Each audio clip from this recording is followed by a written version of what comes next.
Okay, so here's what it looks like to syringe feed scissors if you decide you guys want to try. It's easiest to blanket roll her, and so if you lay her on her side in the towel and your legs, and she struggles just a little bit, and then you just kind of wrap this around her. I try to get it more around her chest and her legs, and not too tight around her throat, but kind of right around the middle of her. She'll struggle just a little bit, and then she does just fine. And then once you get her to about there, I try to keep kind of the tight point kind of near her breastbone so that she's not too tight, so she can swallow good, and you can feel her little crop, which is in your left hand. You can feel it. It's this little water balloon.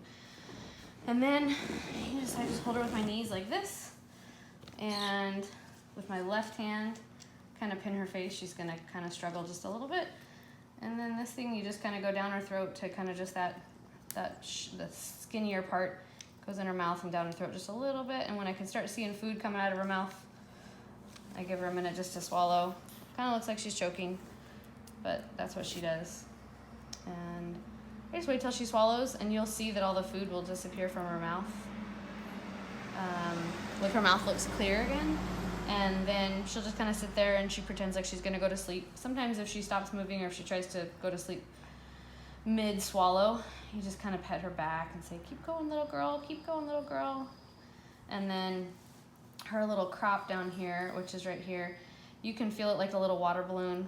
And I don't know how to tell you when it's full enough. It's like if it's got really a lot of pliability, she can take a little bit more. When you can pinch it like about like that, it starts to feel kind of distended.